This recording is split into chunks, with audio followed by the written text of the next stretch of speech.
I try to maintain control so Betty cannot tell I am scared.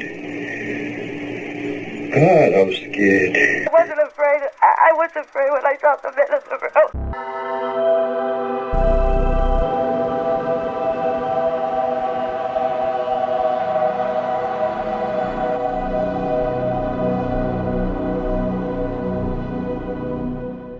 Dr. Benjamin Simon began hypnotic sessions with Betty and Barney Hill on January 4th, 1964. Here is the audio of one of the sessions.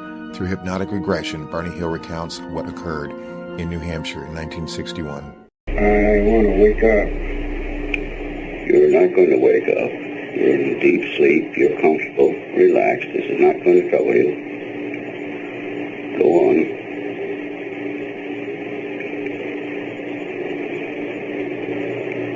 You can remember everything now. It's right over my right. God, what is it? And I try to maintain control so Betty cannot tell I am scared. God, I'm scared. It's all right. You can go right on and experience it. It will not hurt you now. I got to get my gun.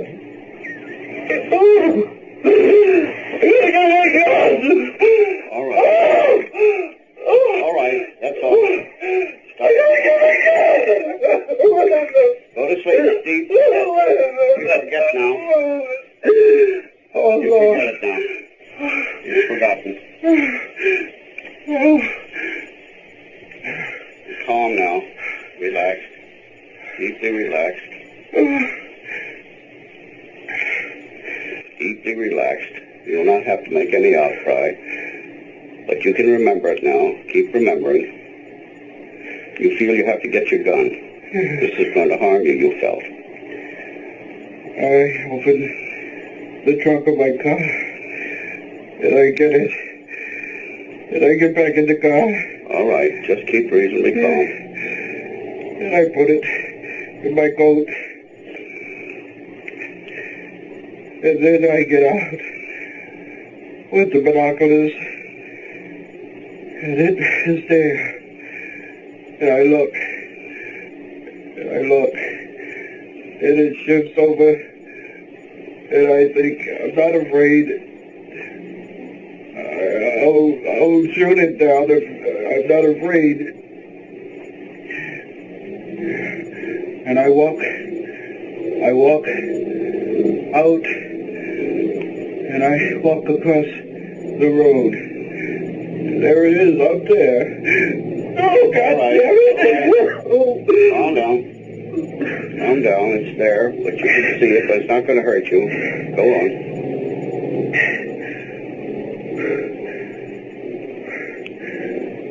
Why doesn't it go away? Look at it. It doesn't matter. Calm. It's not going to hurt you. There's a man, and the captain, what is he?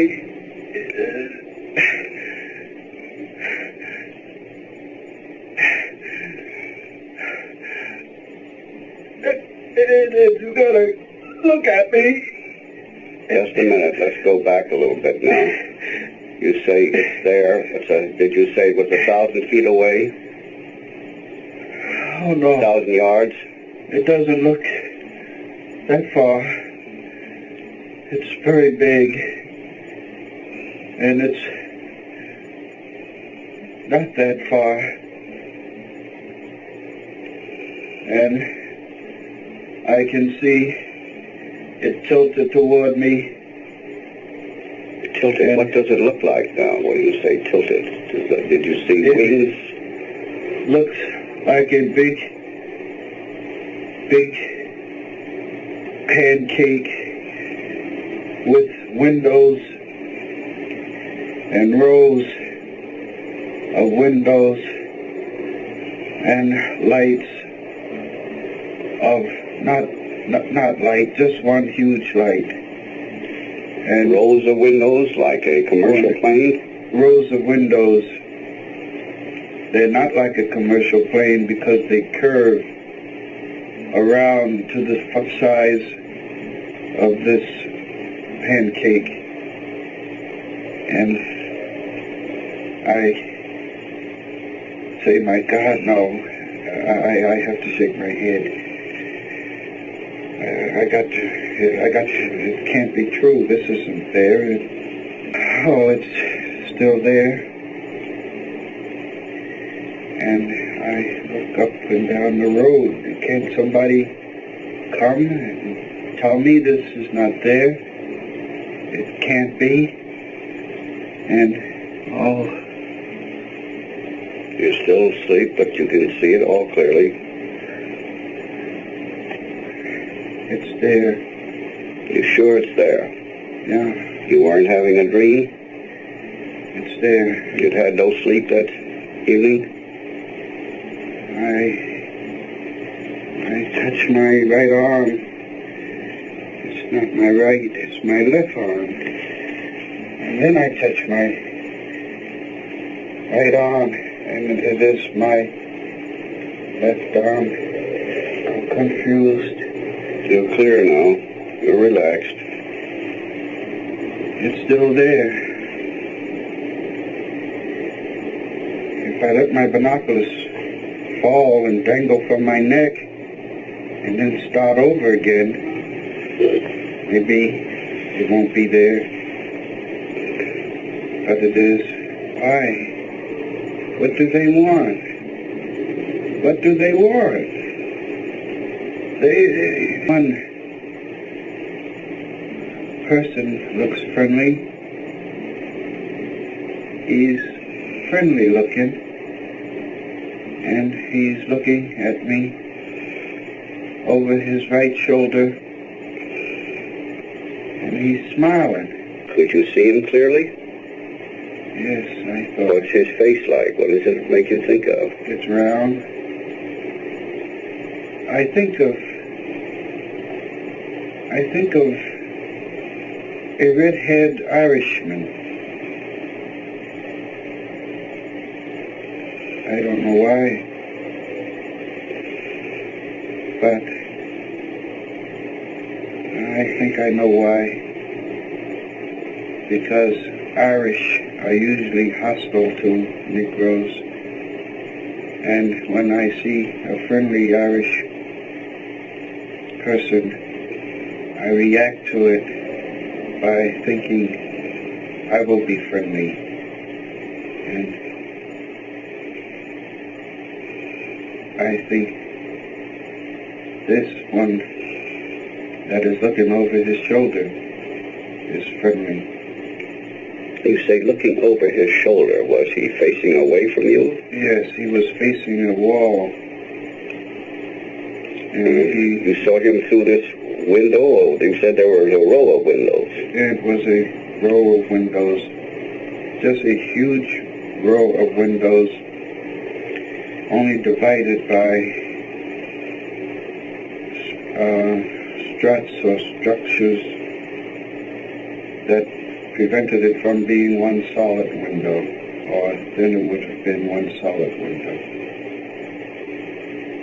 And the evil face on he looks like a German Nazi. He is a Nazi. Did he have on a uniform? Yes. What kind of uniform? It was black. He had a black scarf around his neck, dangling over his left shoulder. You pointed it out as if it were on you. I never noticed that before. He had a black scarf on his neck. How could you see these figures so clearly at that distance? I was looking at him with binoculars. Oh. Mm-hmm. Did they have faces like other people? You say one reminded you of a red-headed Irishman. His eyes were slanted. I see it. Oh, his eyes were slanted. But not like a Chinese. What was Betty doing all this time? close to her. I don't know. You're out there by don't yourself think of now? her. You don't think of her. Is she saying anything? I can't hear her. Did you make any outcry to her, the way you did to me? I can't remember. I don't know. I did not. You would remember it if you did. I did not. But I know this creature, this leader is telling me something. He's telling you something. How? How is he getting it to you? I can see it in his face. Do you see his lips move? Yes. No, his lips aren't moving. Yes, go on. He's telling you. And he's looking at me. What did he tell you?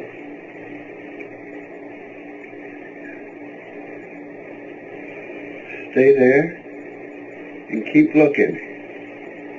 Just keep looking and stay there. And just keep looking. Just keep looking. Could you hear him tell you? Oh, I gotta pull these binoculars away from my eyes. Because if I don't, I'll just keep staying there. Could you hear him tell you this? Oh, no, he didn't say it. You felt he said it. Is that I it? know. You know he said Just it. there, yeah. Just stay there, he's saying to me. It's All right. pounding in my head. Just All don't right. pull the binoculars away. God, give me strength. All right. Pull them down. Run! Pull these binoculars down and run. God! If there's my God, give me strength. I gotta get away. Oh! Betty! All right. We gotta get away, Betty! All right. Calm down. I'm driving. I Calm gotta down. get away. How could you be sure he was telling you this? Calm down. You're still asleep. Oh, How could you be sure he was telling you this? his eyes. His eyes. I've never seen his eyes before. But you said they were friendly. You said they were friendly. Oh, no. Not the leaders. I said only the one looking over his shoulder Oh, I see. The leader was was the... friendly. How did you know the other one was the leader? Because everybody moved. Everyone was standing there looking at me. But everybody moved to these levers or in the back, or they went to this big board. It looked like a board. And only this one with the black shiny jacket and the scarf stayed at the window. I'm driving. You going back into the car now? Yes, You put down your binoculars, did you? I got him down. Yes. And you got into the car. Did you speak to Betty? Getting a hold of myself. I'm saying, hold to myself. Now, don't panic. Drive the car. And I told Betty to look out. The object was still around us. I could feel it around us. I saw it when we passed by the object. When I got into the car, it had swung around so that it was out there. I knew it was out there. Yeah, it's out there. I don't know where. I'm lost. Yes, speak a little louder. I know Route 3.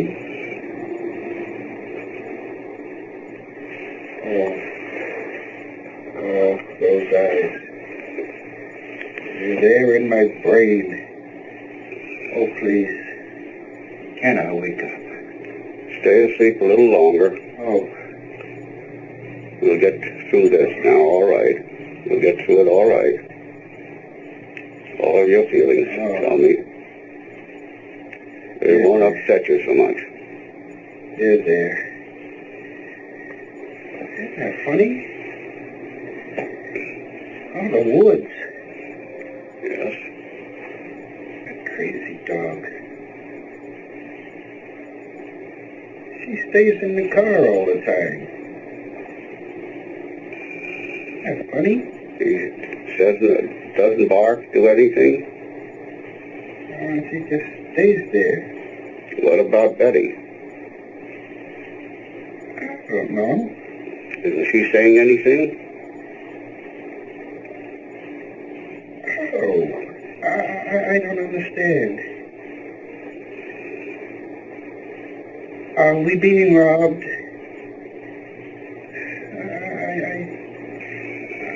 I don't know. What makes you think you're being robbed? I know it's in my mind and I don't want to say it. Well, you can say it to me. You can say it now. They're men. All with black jackets.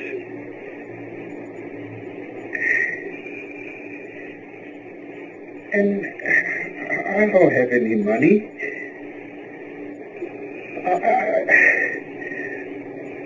I don't have anything.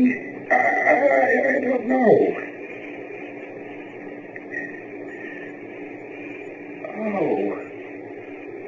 Oh.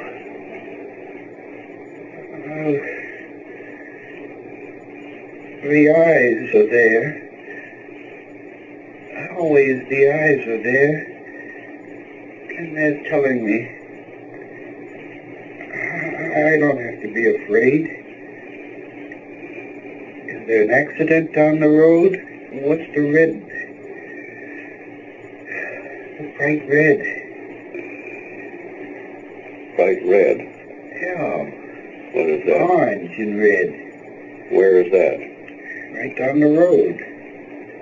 Down the road. I don't have to be afraid. But they won't talk to me. Who won't talk to you? The men. In the vehicle? No, they are standing in the road. And where are you? You're in the car? No. I'm just suspended. I'm just floating about. Oh, how funny. Float about. Just floating. Nothing. I want to get back to the car, but You really floating about, or is that the way you feel? the way I feel. You're still outside of the car? No, You're in the car. I'm not in the car. I'm not near the car. I'm not in the woods. I'm not on the road. Well, where are these men? I don't know. On the road. I don't know. I'm just floating about. Oh, geez. That's the funniest thing, Betty. Funniest thing. I never believed in flying saucers, but I don't know. Mighty mysterious, yeah. Well, I guess I won't say anything to anybody about this. It's too ridiculous, isn't it? Wonder where they came from. Oh, geez, I wish I had gone with them. You wish you had gone with them? Yes, I would have experienced to go to some distant planet. Maybe this will prove the existence of God. Isn't that funny? To look for the existence of God in other planets. Were you scared? I wasn't. No, I wasn't afraid. It wasn't anything anyway. It was very ridiculous just you and I talking about it.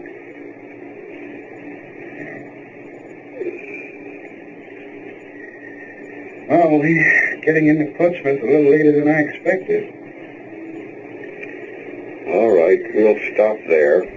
Dr. Benjamin Simon began hypnotic sessions with Betty and Barney Hill on January 4th, 1964. Here is one session by hypnotic regression. Betty Hill recalls the event in New Hampshire in 1961. We're driving along. I don't know where we are. I don't even know how we got here. Barney and I, we've been driving, and I don't know how long, and we haven't even been talking. I just been sitting here feeling that something's going to happen, and I'm not really too afraid. Except right now I am. At that time I didn't feel afraid. Why are you crying if you're not afraid? I'm afraid now, but I wasn't. Oh, I don't. I wasn't afraid. I was afraid when I saw the men in the road. Men in the road? I never been so afraid in my life. Tell me about the men in the road. It's all right now. You're safe here. Tell me about the men in the road. We're driving along. We're on a tarred road. And all of a sudden, without any warning or any reason or rhyme or anything, Barney made he almost, the brakes, I think he would squeal. He stopped so suddenly and made this sharp left-hand turn to the highway. And we went onto this narrow road. I was wondering what he was doing down here, but he wasn't saying anything, and I wasn't. I figured, well, maybe we're lost, but so what? We'll come out somewhere. And we're going along, and there was a sharp curve in the road, and as we went around the curve, there were trees. There were a lot of tall trees on my side. I don't know about Barney's side of the road, but there was these men standing in the highway, and I wasn't too afraid when I saw them. They were standing there, and I thought, well, you know, there was several. There was, I don't know. And they were just, you couldn't get a good look at them. Then I thought, well, you know, are they in a car and the car broken down, or what are they doing there? And Barney, of course, had to stop. And then he stops the car, and these men started to come up to the car. They separated. They came up in two groups. And when they started to do that, I got real scared.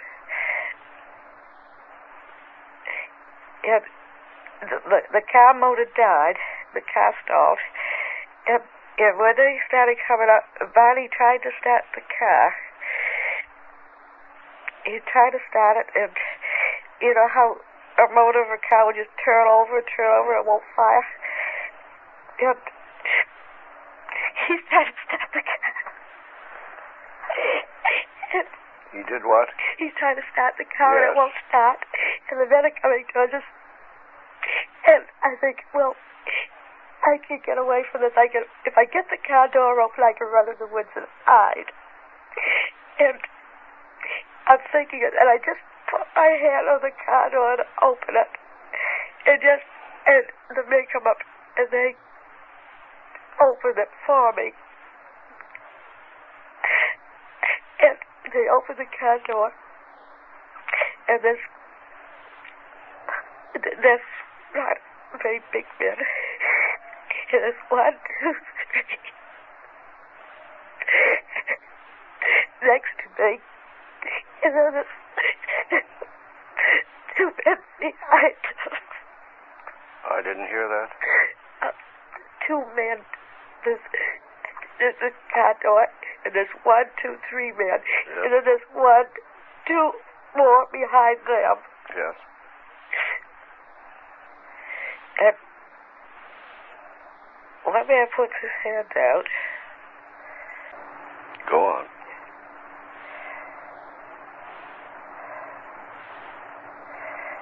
I don't know what happened.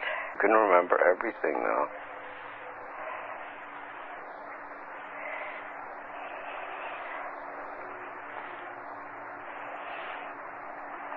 What do these men look like? Could you see their faces? No. How were they dressed?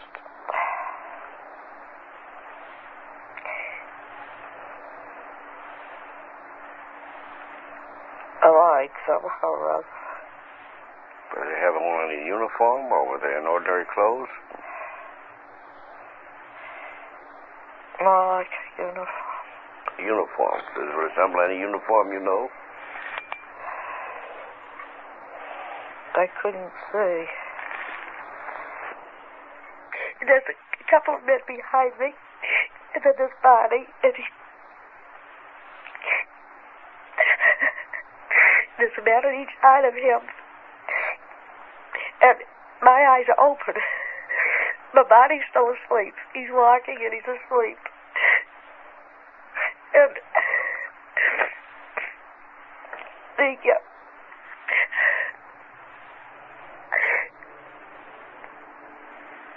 I begin to get mad. And they go, who the heck are these characters and what do they think they're doing? And so I turn around and I say, Barney, wake up. Barney, why don't you wake up?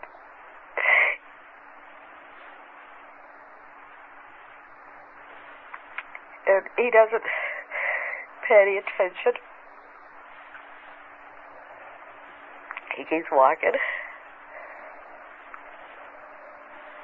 And I keep going a little bit further, and I turn around and I say his name again, Barney, wake up. And he doesn't pay any attention. And then the man who's walking beside me here says, oh, is his name Barney? And I turned around and I looked at this man, and I figured it's none of his business. So I didn't speak to him. Did we keep walking?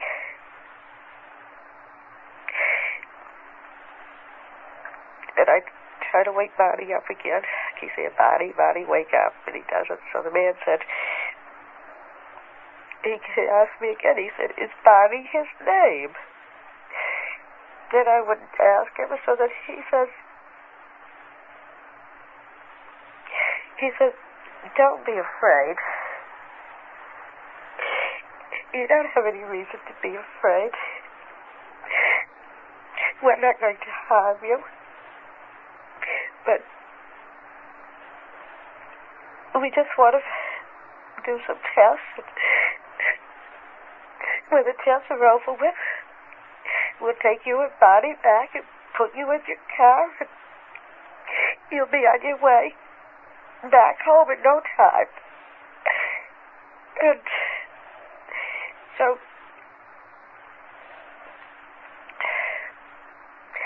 I mean, he was sort of reassuring in a way, but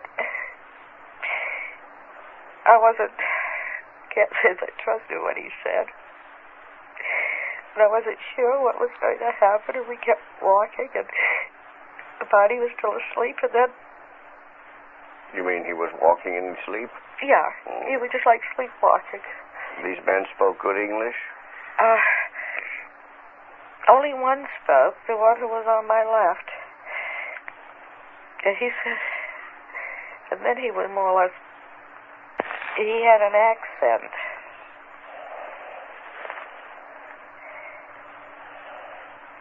He had sort of a foreign accent. But he was very, businesslike. And so then we kept walking, and we came to a clearing. And there was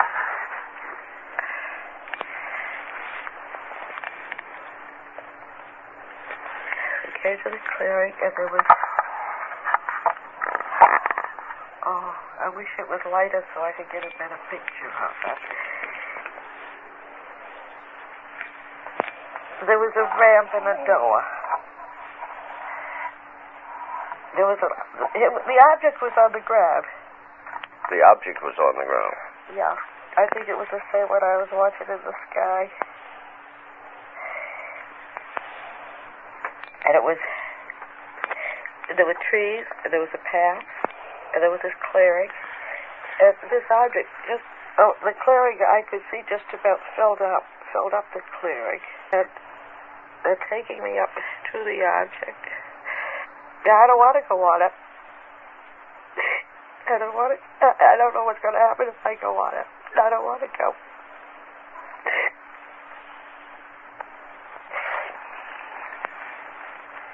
And I go up the ramp, and I go inside, and there's a corridor to the left. We go up the corridor.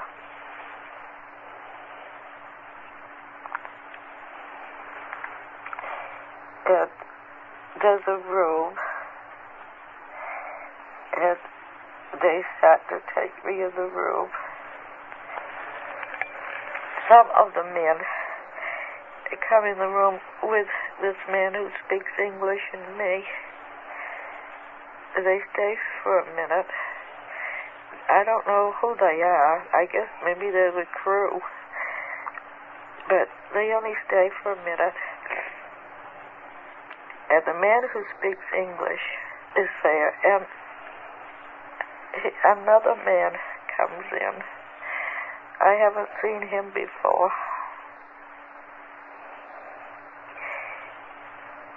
I think he's a doctor. They came in the door. And I think he's got, I don't know how our nervous system is, but I hope that we'll never have nerve enough to go around kidnapping people right off the highways like he's done. And he tells me to take off my dress. And he's telling me to take off my dress, and then before I even have a chance hardly to stand up to do it, the examiner, my dress has a zipper down the back. Down the back? Yeah, it has a zipper down the back. And the examiner unzips my dress. It goes way down to my waist, the zipper does. And so I slip my dress off. And so I don't have my dress or my shoes on. And there's a next over away is a stool, and then there's sort of in the middle of the room is a table, some kind of a table. It's not up very high, about the same height as a desk. So I lie down on the table on my back, and he brings over this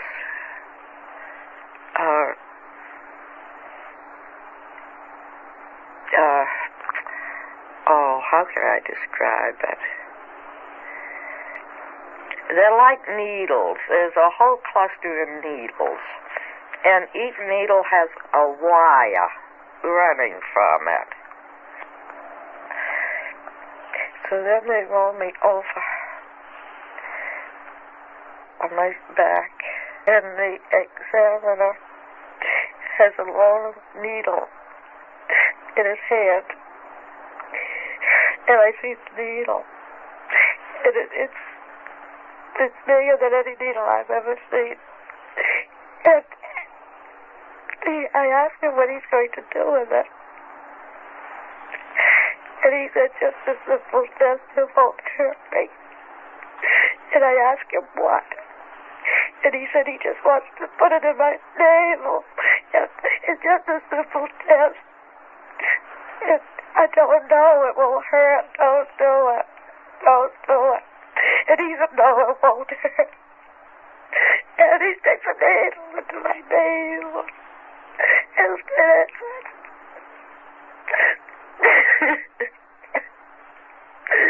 and I'm crying, and I tell him it's hurting, take it out. And then the leader, he goes over and he puts his hand, runs his hand in front of my eyes. And he says, I'll be all right. I won't feel it.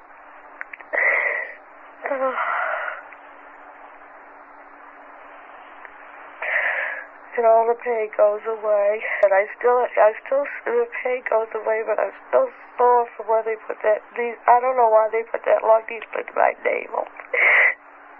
I tried to tell them they shouldn't do it. But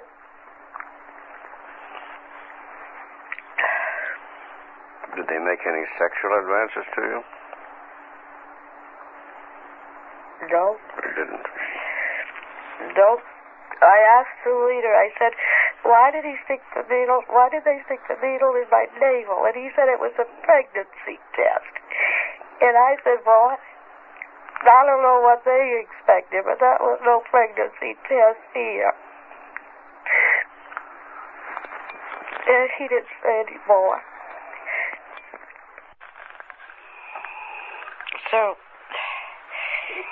the examiner he helped me get up off the table, and I swung around, and he gave me my shoes, and I put those on and got down on the floor, and my dress was there. And I put my dress on, and I was going to zip it up, and he took a hold of the zipper at the top and pulled it up. And then, I said, I can go now. I can go back to the car. And he said, Barney isn't ready yet. And so then I began to get worried, and I asked him why it was taking so long with Barney. And he said, well, they were doing a few more tests with him, but he'd be right along in a minute. And there was a cabinet there, and the doctor, the examiner, he had gone out of the room. There was just the leader and me there. So there was a doctor there, you say? And the man who did the examining, he did the testing, and he left. And so there was just the leader and me. And so I felt, I was grateful to him because he had stopped my pain. And now I wasn't afraid at all. And so I started talking with the leader. And I said to him that this had been quite an experience. It was unbelievable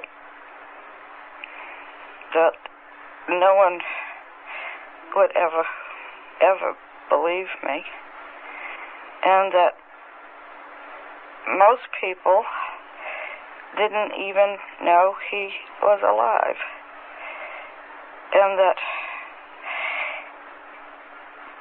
what I needed was some proof that this had really happened.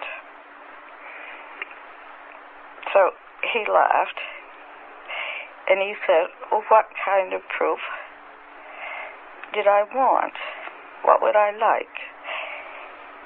And I said, well, if he could give me something to take back with me, then people would believe it. And so he told me to look around, and maybe I could find something I would like to take. And I did, and there wasn't much around, but on the cabinet there was a book, a fairly big book. So I put my hand on the book and I said, could I have this?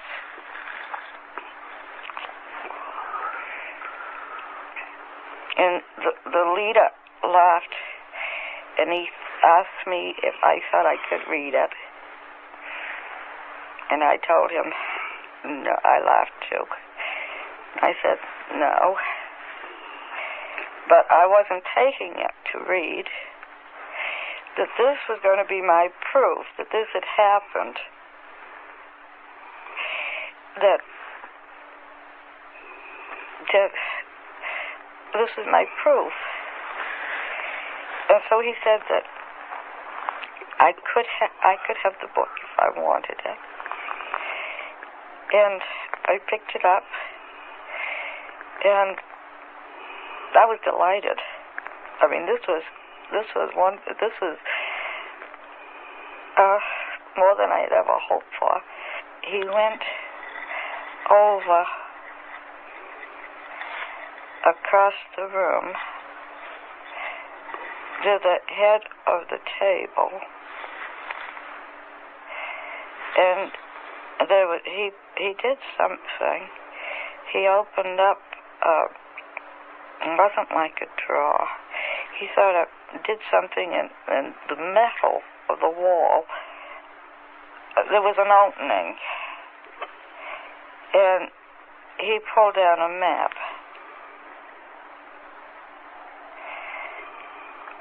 And he asked me, had I ever seen a map like this before? And I walked across the room, and I leaned against the table, and I looked at it. And it was a map it was an oblong map. And he said that the heavy lines were trade routes. And then the other lines, the solid lines were places they went occasionally. And he said that the broken lines were expeditions. So I asked him where was his home port? And he said, where are you on this map? And I looked and I laughed and I said, I don't know. So he said, well then, if you don't know where you are, there wouldn't be any point of my telling you where I am. And he put the map, the map rolled up, and he put it back in the space in the wall and closed it. And I felt very stupid because I didn't know where the Earth was on the map. I asked him, well, could he show me? Could he open up the map again and show me where the Earth was? And he just laughed. And then I got the book. I still got the book. I'm carrying the book. I got it in my arms. It's a big book. And so I went back to the cabinet and put the book down and started to look through it again. And there was all of a sudden this noise out in the hall. And some of the other men come in, and with them is the examiner. And they're quite excited. So I asked the leader, I said, what's the matter? Did something happen to Barney? What is that? It's something to do with Barney. And the examiner has me open my mouth, and he starts checking my teeth, and they're tugging at them. And I asked him, what are they trying to do? What were they doing at them? They were tugging at my teeth. Tugging at them, yes. Yes. And the examiner said that he was very excited, and he said that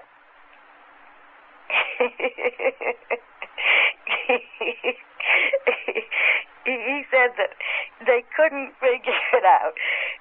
Barney's teeth came out and mine didn't.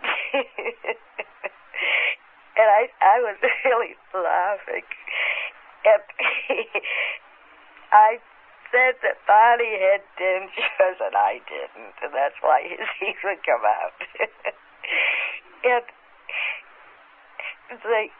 so then they asked me what were dentures.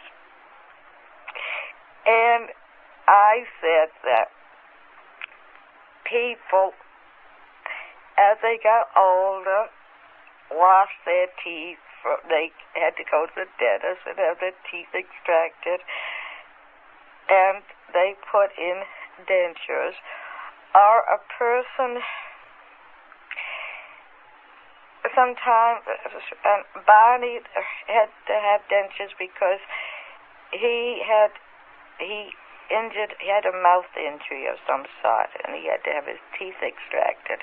All these things you ask me, I don't know. I'm a very limited person when trying to talk with you. But there are other people in this country who are not like me, that they would be most happy to talk with him, that they could answer all his questions. And maybe if he could come back, if we could make arrangements for a meeting, maybe I could, if he gave me time enough, somehow I could find these people and I could arrange for him to meet them, and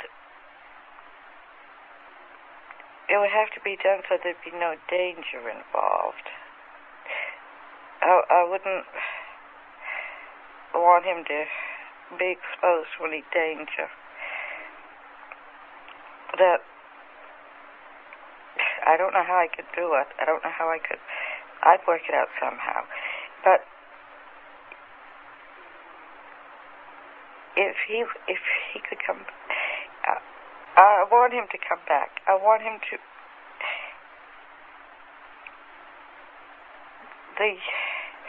And he's just looking at me. Will you come back? Can we work out something? And then his questions would all have answers, and other people could get all the things I'd like to know too. And he says, I don't know. I don't know. It's not my decision to make. So I said, well, could you discuss it with the person who does have the decision to make? And he said, yes. And I said, well, if you do decide to come back, I mean, if it can be worked out, I would need time. It would take some time. I mean, I just couldn't go out on the spur of the moment and round up people to meet with you. It would have to be people that we knew would be all right and would have the background and all. And I wouldn't even know where to meet him. And he said, don't worry. If we decide to come back, we'll be able to find you all right. But I said, but I don't live around here. I don't live in this area. And he said, we'll find you. And I said, how? How will you find me? Out of millions of people. And he said, we will. We always do find those we want to. And I said, well, now what do you mean by that remark?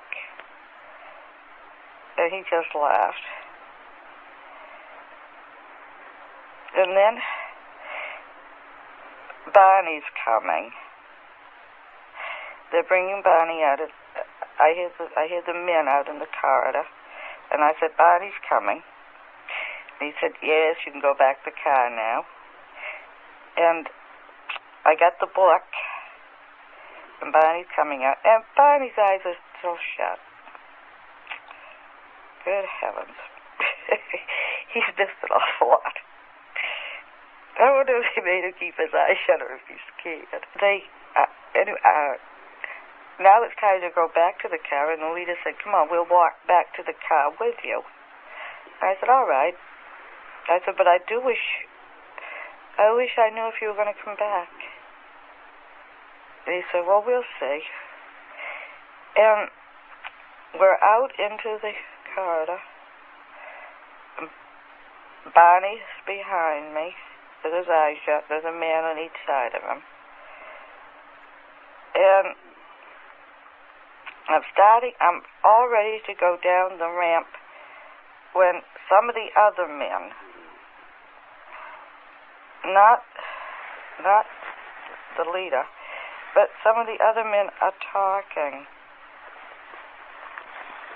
I don't know what they're saying, but they're very excited. And the leader is saying, he's saying something, and they're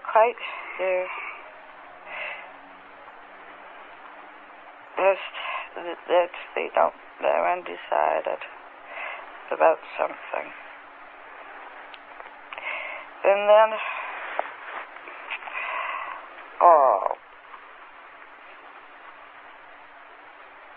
the leader comes over and takes my book. And I said, I'm furious.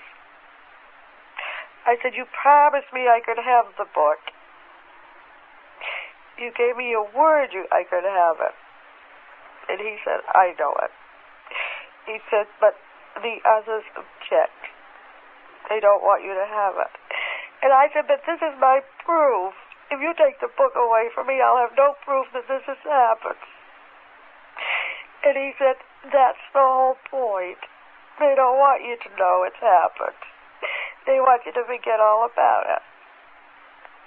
And that's why I'm taking the book. I won't forget about it.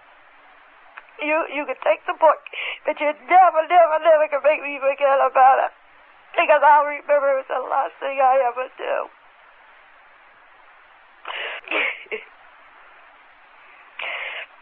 But I want the book. He won't give it to me. And he says, he laughs. He said, maybe you will remember. I don't know. I hope you don't, but maybe you will. But it won't do you any good if you do, because Barney won't. Barney won't remember one single thing. And not only that, if he should remember anything at all, he's going to remember it differently from you. And all you got to do is get each other so confused you won't know what's going on. If you do remember, it'd be better if you forgot it anyway. And I said, why? But you try to threaten me because you can't scare me, because I won't forget it. I'll remember it somehow.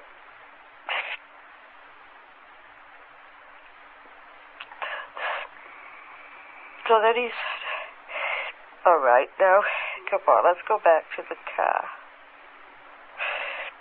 We'll take you back to the car. And, I've been standing there on the side of the ramp talking to him. And I'm not so mad now.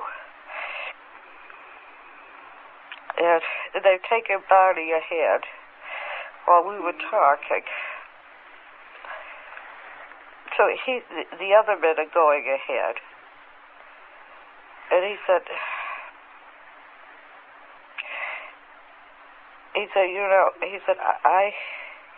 I had no objections to you having the book, but the others object.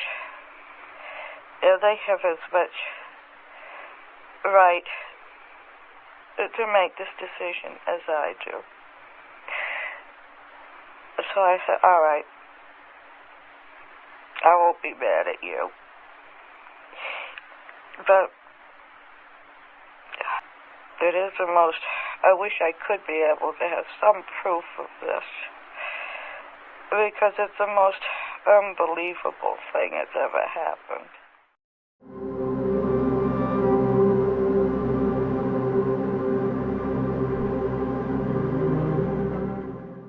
Bad monkey.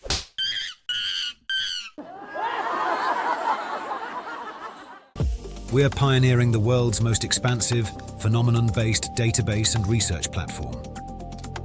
Imagine a single gateway that harnesses the collective intelligence of our world. A portal that compiles every encounter, every academic study, and the full spectrum of data concerning remarkable phenomena.